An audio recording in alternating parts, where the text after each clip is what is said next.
idea de esta masterclass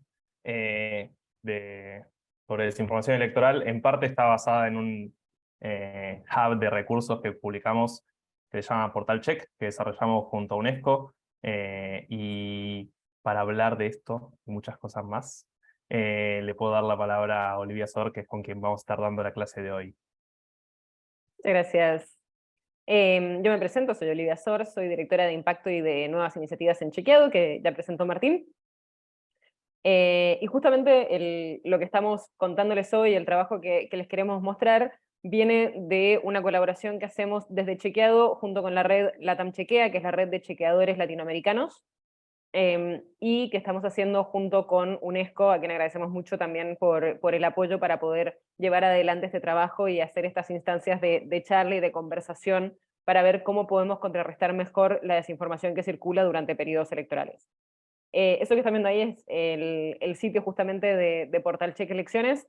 Bienvenidísimo, después les dejamos obviamente todos los links para que puedan entrar y recorrer ustedes también los recursos y la distinta información que van a poder encontrar en ese espacio. Siguiendo con las presentaciones, y solo para que sepan cuando decimos nosotros a qué nos referimos y de qué estamos hablando.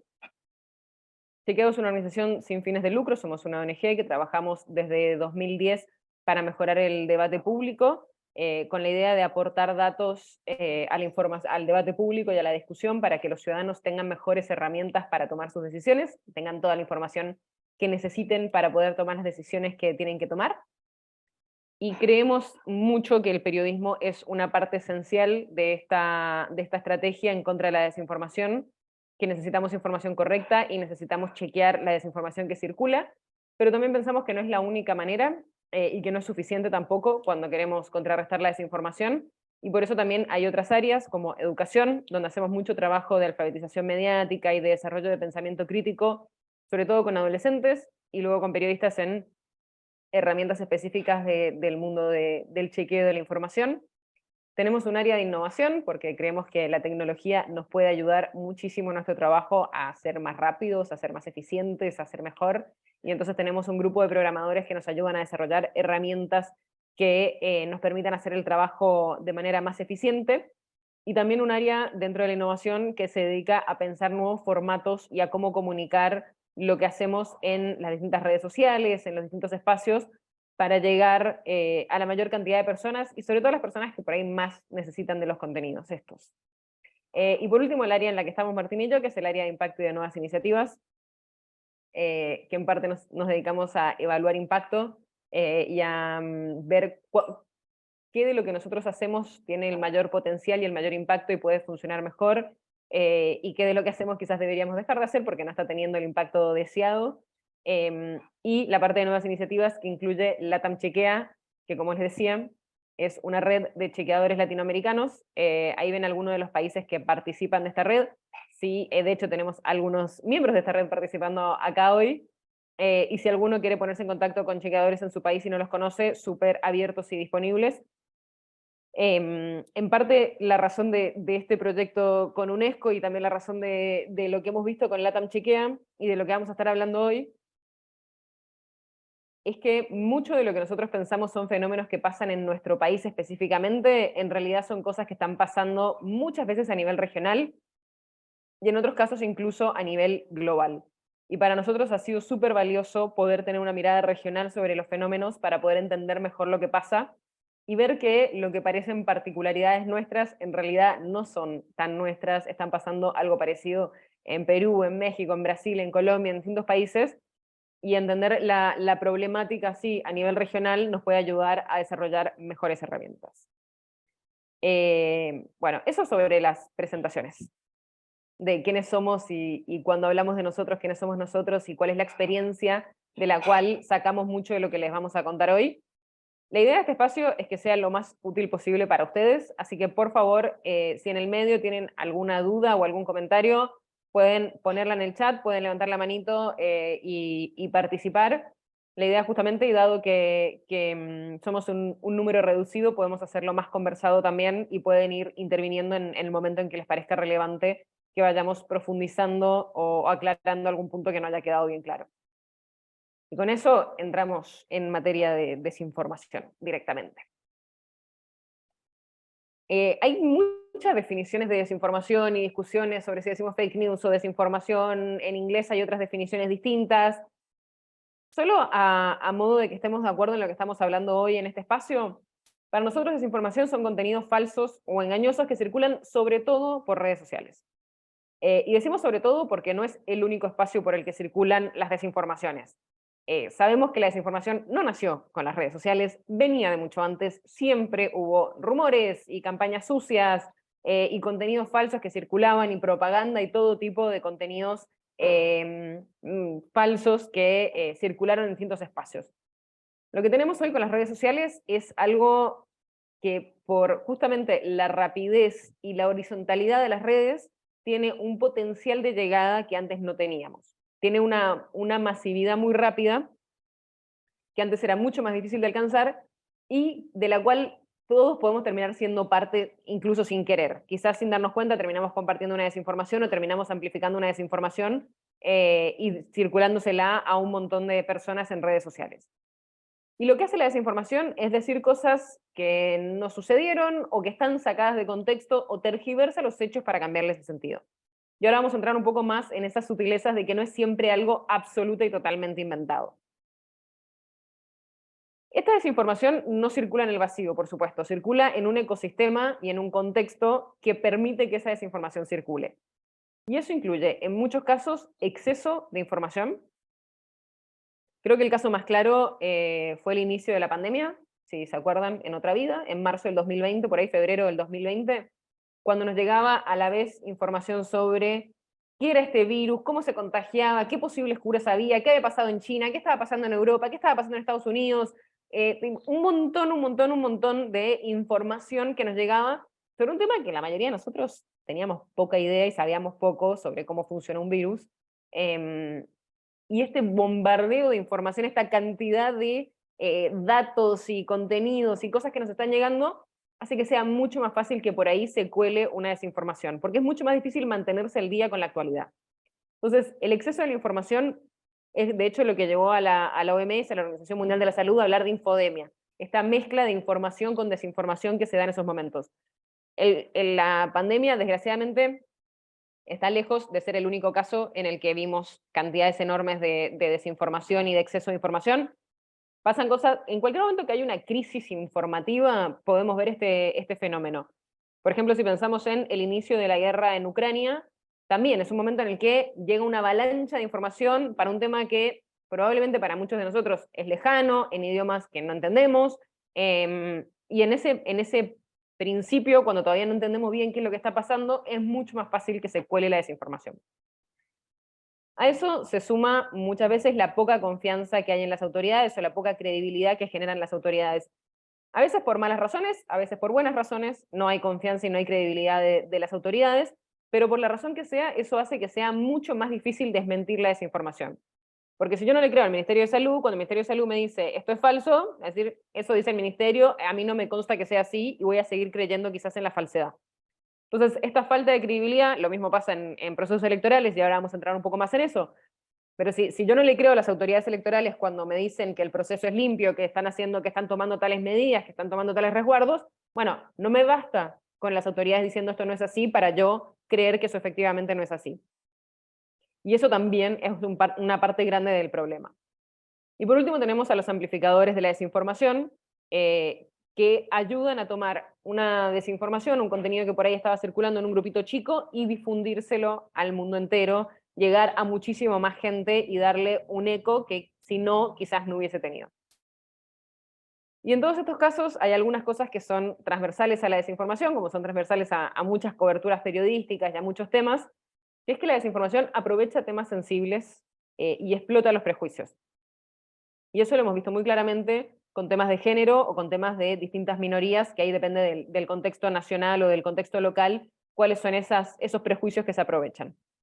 Pero es importante tener en mente cuando vemos la desinformación que muchas veces están aprovechando estos prejuicios para hacer más creíbles sus desinformaciones. Y les doy un ejemplo, por ejemplo, de algo que pasó en Argentina la semana pasada, el viernes pasado. Se lanza un programa para gestión de la menstruación para darle a personas en contextos muy desfavorables algunos elementos para poder gestionar la menstruación. Y a los 2 minutos empieza a circular una desinformación que dice que en realidad se está dando subsidios para comprar gel para consoladores. Y eso es una desinformación que empieza a circular. Y se aprovecha todo el prejuicio que puede existir sobre un tema para hacer más creíble una desinformación. Entonces, cuando tenemos estos momentos de crisis informativa en la que hay mucha información, además de todo esto que venimos hablando, se suma el prejuicio y se suman las distintas sensibilidades que puede haber para aprovecharlas y para explotarlas para la desinformación. En ese contexto también tenemos otro fenómeno que son los vacíos informativos, que son temas sobre los que por distintas razones puede no haber buena información publicada o fácilmente encontrable. Cuando digo fácilmente encontrable es porque a veces quizás hay un PDF de las autoridades electorales publicado en la página 54 de su sitio. Pero si no llegamos hasta ahí, y pocas personas van a llegar hasta ahí, es muy difícil que estemos bien informados sobre el tema. Entonces, la información no solo tiene que estar disponible, sino que tiene que estar fácilmente encontrable. Y en general los vacíos informativos se dan porque algo pasó recién, y como pasó hace poquito tenemos poca información y por lo tanto se ha publicado poco sobre el tema. O porque hay algo que suponemos, y muchas veces en esto pecamos los periodistas, suponemos que es sabido, que todo el mundo sabe sobre esto, que no hace falta hacer la quinta nota sobre el mismo tema que ya discutimos 1000 veces y explicar cuál es el proceso de votación, si todo el mundo va a votar cada 2, cada 4 años, cada 3 años, no hace falta explicarlo de vuelta. Y lo que termina pasando es que cuando la gente googlea información sobre eso, se termina cruzando con desinformación porque no encuentra buenos datos disponibles sobre eso. Entonces, también es importante tener presente esta noción de vacíos informativos y vamos a hablar al final un poco de las estrategias y de algunas herramientas que podemos usar para justamente llenar estos vacíos informativos y asegurarnos que las personas tengan la mejor información posible. Otro aspecto importante a tener en cuenta cuando pensamos en la desinformación y en qué circula y cómo, es cuáles son las motivaciones que puede haber detrás de la desinformación. Ven que no me está pasando la... Ay, me pasé demasiado. Ahí está. ¿Cuáles son las motivaciones que puede haber detrás de la desinformación? ¿Y por qué es importante esto? Porque según la motivación que haya detrás de quien inventa la desinformación o quien genera la desinformación y la difunde, va a cambiar mucho la estrategia que nosotros podamos seguir o qué es lo que nos va a convenir hacer frente a esa desinformación. Algunas de las posibles motivaciones que encontramos detrás de la desinformación son monetarias. La desinformación es atractiva, genera clics, porque justamente parte de lo que la desinformación hace es generarte emociones muy fuertes y como te da mucha bronca y mucha rabia que esta persona haya dicho esto, lo vas a compartir sin pensarlo mucho o le vas a dar clic y vas a entrar a ver cómo fue que se dijo esto. Y eso se puede monetizar en muchas plataformas. En otros casos es más mediada esa monetización y, por ejemplo, generar una base de seguidores muy fieles que después te van a hacer donaciones o te van a comprar productos o te van a apoyar de alguna otra manera y entonces puede tener un fin monetario. También puede ser una desinformación que uno comparte por convicción o por política. Por convicción, por ejemplo, los grupos antivacuna, que los vimos muy claramente hace un año, difunden todo el tiempo desinformación sobre el proceso de vacunación o sobre la seguridad de las vacunas, con la convicción, probablemente convencidos de que eso es así, incluso siendo falso. Pero su convicción es esa y es muy difícil contraargumentar cuando viene de una posición muy tomada como esa. Y en casos que es políticas, por ejemplo, compartir una desinformación de mi rival político o de alguien del otro partido que no me gusta y voy a compartir entonces la desinformación o voy a generar desinformaciones sobre esa persona. Y por último, nunca hay que subestimar la ignorancia y que muchas veces compartimos cosas sin saber que se trataba de cosas falsas.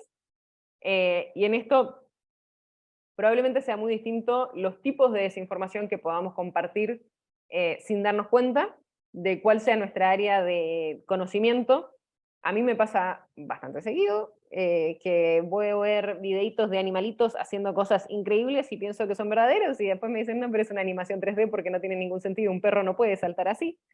Pero como yo no soy experta en eso y me pareció lindo el video, me lo creí y no lo pensé mucho. Entonces, digo, muchas veces quienes trabajamos en información y en política, en cubriendo temas políticos o de elecciones, nos parece muy absurdo que alguien pueda no saber algo. Pongámonos en la situación quizás de los temas en los que nosotros no sabemos y cuán fácil sería que nos confunda eso y que no nos demos cuenta que estamos compartiendo algo falso. Y les cuento un caso de una investigación, una pequeña investigación que hicimos para ver justamente cuáles eran las motivaciones detrás de ciertas desinformaciones, que creo que ayuda a entender un poco para qué nos puede servir entender esto. Y aclarando que en muchos casos no es posible saber cuál es la motivación de cada una de las personas o de cada uno de los actores que comparte una desinformación. Nosotros como chequeadores, por ejemplo, no evaluamos nunca la intención de quien comparte o de quien genera la desinformación, porque la verdad que es algo que solo esa persona sabe.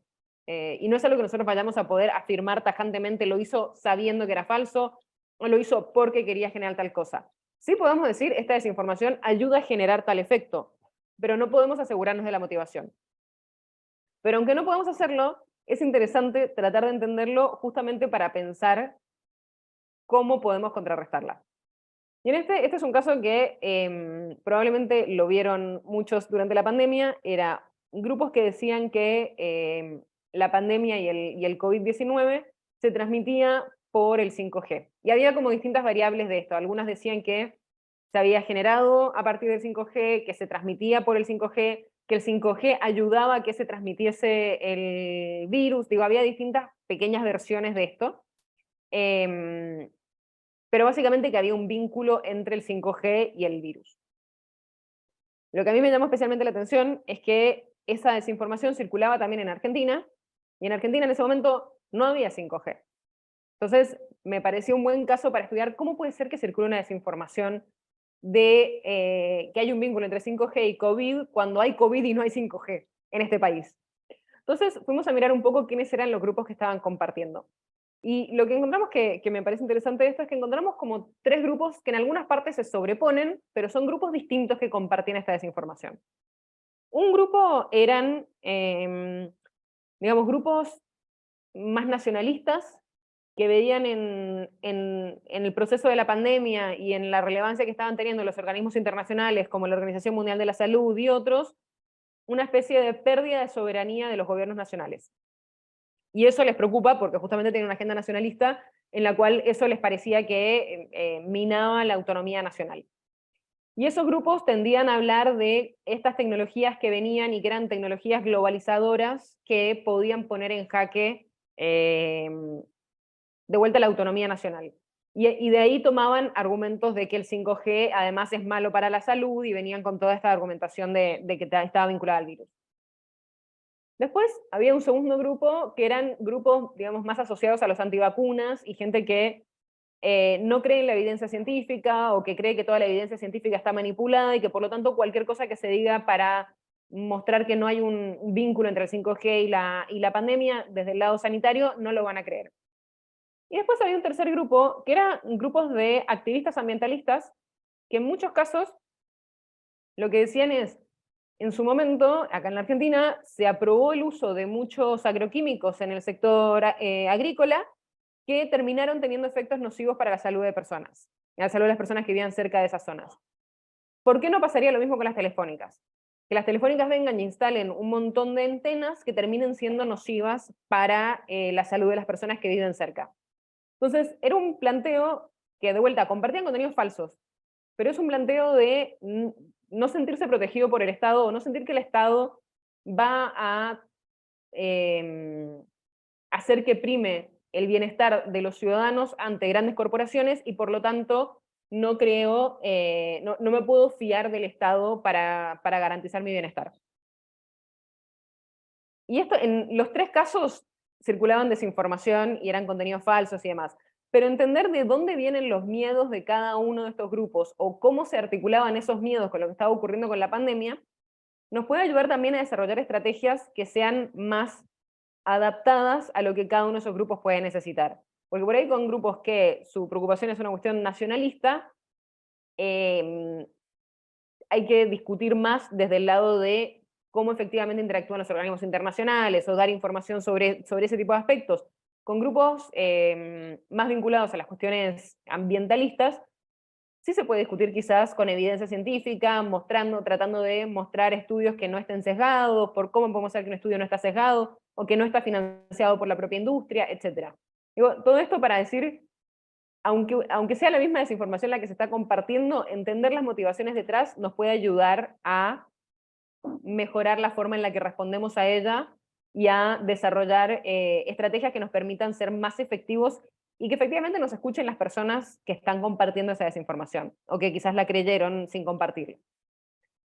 Y en esa línea les dejo acá algunas otras investigaciones que venimos haciendo, esto se llama los desinformantes, que más allá de cada investigación puntual, que después, si les interesa, están todas las notas disponibles y les podemos pasar toda la información, va en esta misma línea de tratar de entender, más allá de cada desinformación puntual, más allá de cada chequeo que hacemos, entender cuáles son estas dinámicas subyacentes de la desinformación,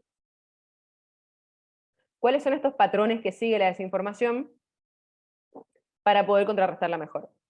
Acá tenemos, por ejemplo, una nota sobre quienes vendían dióxido de cloro durante la pandemia diciendo que era un medicamento que iba a resolver todos los problemas y que nos iba a curar del COVID, cuando no solo no era el caso, sino que además era bastante tóxico y en algunos casos incluso generó muertes. Otra sobre cómo se puede monetizar en las distintas redes sociales, y en eso cómo la estructura y cómo el armado de cada red social influye en la forma en la que la desinformación circula y se pueda monetizar. Entonces, por ejemplo, en plataformas como YouTube, que tienen un programa específico con el cual se monetiza dentro de la plataforma, tiene algunos procesos que otras plataformas como Instagram, donde cada uno hace los acuerdos por fuera de la plataforma, no tiene. Tenemos otra investigación sobre cómo la desinformación viaja de Estados Unidos a América Latina y también cómo las plataformas actúan con distinta rapidez y eficiencia cuando se trata de contenidos en inglés que cuando se trata de contenidos en español o en portugués.